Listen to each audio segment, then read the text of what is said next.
Dans cette vidéo, vous allez voir comment confectionner une bretelle spaghetti. Donc une bretelle spaghetti, c'est une bretelle très très fine de 4 à 5 mm de large et où il n'y a aucune surpiqûre apparente.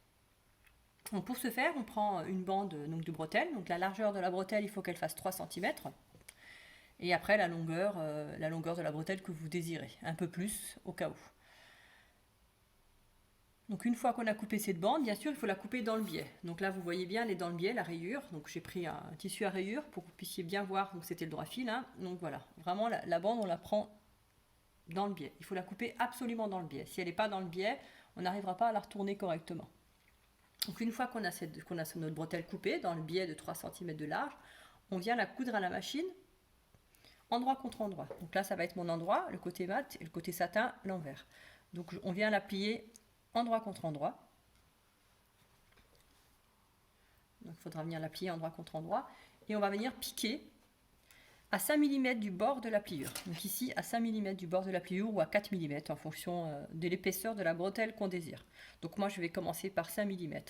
Donc pour ce faire, il faut un tissu bien fin et assez fluide. Il ne faut pas un tissu épais, autrement on n'y arrivera pas. Il faut vraiment un tissu fin. Donc l'idéal, c'est des tissus en soie, en viscose. Vous pouvez essayer en petite cotonnade, mais voilà, il faut vraiment un tissu fin, très fin. Donc là, je vais aller piquer endroit contre endroit à 5 mm du bord.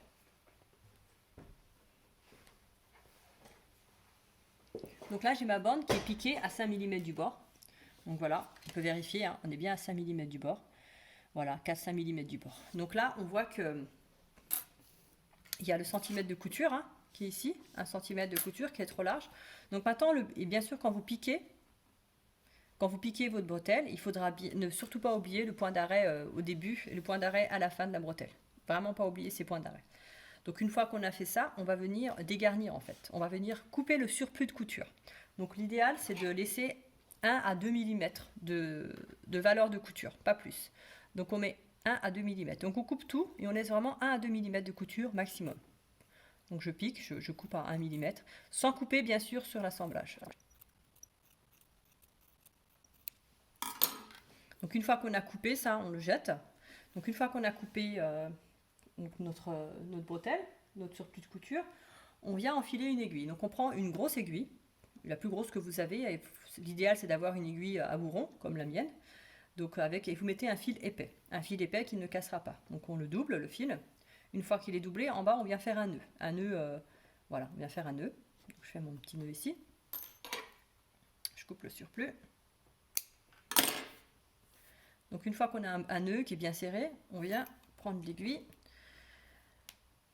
Donc l'aiguille, on vient l'enfiler donc à l'intérieur de la bretelle et je la fais ressortir entre deux points de couture. Donc entre deux points de couture, voilà. Et là, je viens repasser à l'intérieur une fois pour faire un nœud sur le bout de la bretelle. Donc l'idéal, c'est d'avoir un fil qui est la longueur de votre bretelle, qui a la longueur de bretelle un peu plus longue s'il faut. Mais voilà, ce serait l'idéal d'avoir ça. Donc une fois qu'on a le fil de la bonne longueur, on regarde. Donc là, je ne vais pas l'enfiler, il faut que j'enfile maintenant mon aiguille, il faut que je la fasse ressortir, je la fais rentrer de ce côté, je la fais ressortir de l'autre côté de la bretelle, mais pour ce faire, je ne vais pas entrer du côté de l'aiguille, autrement ça va s'accrocher, on la fait entrer du côté du chat, qui n'accrochera pas à l'intérieur de la bretelle. Donc je fais entrer le chat à l'intérieur, et je fais ressortir mon aiguille à l'autre bout de la bretelle. Donc elle doit sortir de la bretelle. Donc une fois qu'elle est sortie, donc voilà, donc là on va commencer à pousser, à faire coulisser en fait le fil à l'intérieur. Et en fait, la première chose à faire, c'est de faire en sorte de rentrer à l'intérieur. Donc on va coulisser. Dès qu'on a commencé à rentrer, après ça va tout seul. Le point délicat, c'est faire rentrer à ce niveau-là. Donc je tire tout doucement pour pas non plus que le nœud casse. Hein. Je tire tout doucement, voilà. Donc ça a commencé à entrer. Donc là j'y vais. Je continue. Donc là je tiens en fait ce côté-là. Et en même temps, je tiens sur mon côté là, et en même temps je tire sur mon aiguille. Donc voilà, et je fais coulisser tout doucement. Donc là je tire sur mon fil et je tiens mon tissu. Et je fais coulisser tranquillement. Voilà, donc là la bretelle est sortie. Et on continue. Et voilà, on coulisse. Donc là voilà, ma bretelle, elle est retournée. Elle est très jolie. Finie. Voilà.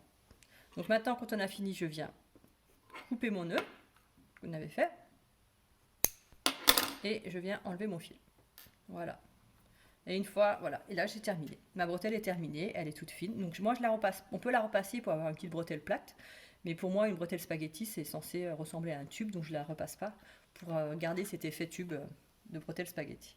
Donc voilà, ma bretelle spaghetti est prête.